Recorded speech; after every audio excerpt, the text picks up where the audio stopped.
Haryana civil medical service association के आह्वान पर आज प्रदेश भर के 7 रेवाड़ी के सरकारी डॉक्टर भी हड़ताल पर रहे।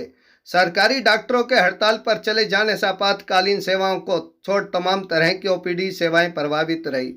रेवाड़ी के नागरिक अस्पताल परिसर में जिले के तमाम सरकारी डॉक्टरों ने अपनी मांगों को लेकर धरना दिया। धरने पर बैठे इन डॉक्टरों का कहना है कि वे अपनी मांगों को लेकर लंबे समय से संघर्ष कर रहे हैं, लेकिन सरकार है कि इस ओर ध्यान देने को तैयार ही नहीं।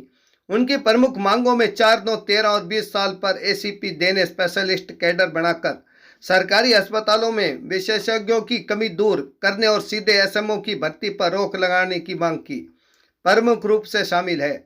उनका कहना था कि हड़ताल पर जाना उनकी कोई शौक नहीं बल्कि मजबूरी है, जो कि पूरी तरह से जनहित में है। लेकिन अगर समय रहते सरकार ने उनकी मांगों को पूरा नहीं किया तो अभी तो केवल ओपीडी सेवाएं बंद की हैं। 14 जनवरी से संपूर्ण स्वास्थ्य सेवाएं अनिश्चितकालीन तक बाधित कर दी जाएंगी। अब देखना यह होगा कि सरकार इन चिकित्सकों की मांगों को कब तक पूरा कर पाती है। रेवाड़ी से भानु शर्मा की रिपोर्ट। आप हमारे चैनल को लाइक, सब्सक्राइब, शेयर करें। डॉक्टर हड़ताल में बैठे हैं। कुछ इनके मांगे थी पहले, तो लास्ट मंथ भी इन्होंने स्ट्राइक का नोटिस दिया था।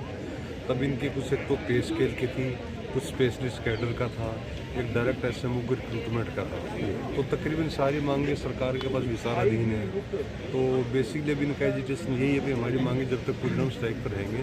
तो आज इन्होंने ओपीडी बंद रखी है। तो मैं और पीएम साहब ने अपील की है क्योंकि सारी सरकार के पास मांगे जितनी भी आपकी लंबित है, तो हमने कुछ अधिकारियों से हम भी संपर्क में डीजीएच से तो जल्दी हम कोशिश करेंगे कि सारी चीज़ें पूरी हो जाए। तो लेकिन क्योंकि पेंडेमिक है, पेंडेमिक एक जनता का हित है, इसको ध्यान में रखते हुए तो मेरी सभी इनसे भी अपील है अभी एटलीस्ट भी जनता का ख्याल रखें ताकि किसी तरह की इस महामारी में कोई दिक्कत ना हो। अभी किए गए हैं अभी भी हमारे पास ऐसे सैम्पलिंग है, वैक्सीनेशन, कोविड का कार्य, एमरजेंसी सर्विसेज, पोस्टमार्टम, जितनी भी एसेंशियल सर्विसेज सारी सुचारू रूप से चल रही है। सर, जैसे कि आज ओपीडी बंद है, डॉक्टर हड़ताल पर हैं, तो उसको लेकर कोई अलग से प्रबंध किए गए हैं ताकि मरीजों को असुविधा ना हो?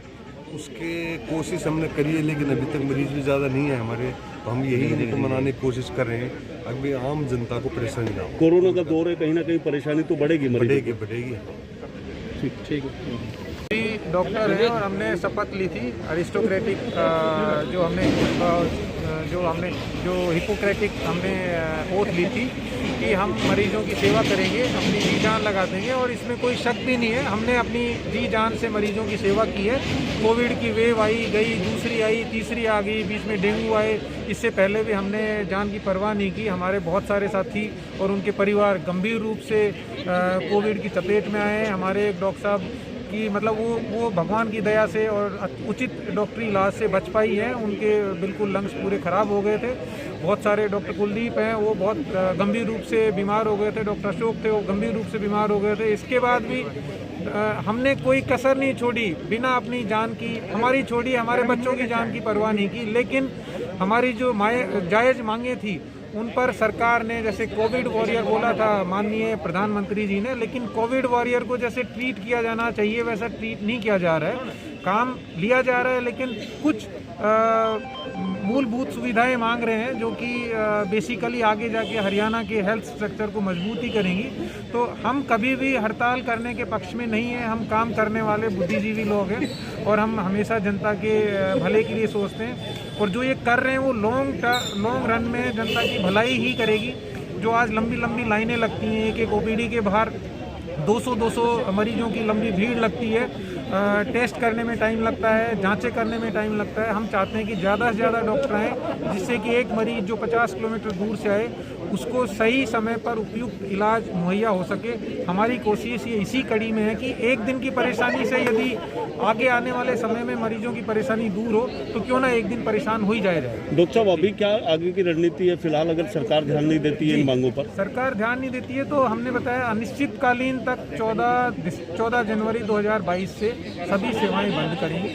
और हम उम्मीद करते हैं कि हम यदि बात करने के लिए बुलाया जाएगा, हम बात करने को तैयार है, मानने को तैयार है। हमारी मांगों पर सहानुभूतिपूर्वक उनको विचार करना चाहिए और मान लेनी चाहिए। मैं आपको विश्वास दिलाता हूं कि जो सारी मांगे हैं ना, ये हमारे लिए नहीं है। स्पेशलिस्ट कैडर बनना हमें कोई फ़ायदा नहीं होना। मान लो एक स्पेशलिस्ट और आ जाता, मुझे क्या फ़ायदा होता है, डॉक्टर साहब क्या फ़ायदा होता है? हाँ, मरीजों को फ़ायदा होगा।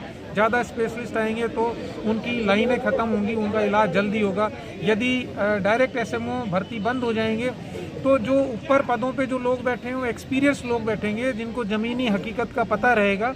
वो सीधे आके डायरेक्ट एसएमओ बन जाते हैं, उनको ये नहीं पता फील्ड में क्या काम चल रहा है। तो ये ऐसी चीज़ें 40% यदि पीजी में रिजर्वेशन मिलेगा तो कम से कम 40% पोस्ट ग्रेजुएट डॉक्टर्स सरकारी सेवाओं में आएंगे। मरीजों का फ़ायदा है। मैं आपको ये कहना चाहता हूँ कि हमारा इसमें डायरेक्ट कोई फ़ायदा नहीं है। जो कुछ हम कर रहे हैं वो इनडायरेक्टली, ये आम जनता को भी समझना चाहिए, हम उनके लिए कर रहे हैं। ठीक, थैंक यू। धन्यवाद।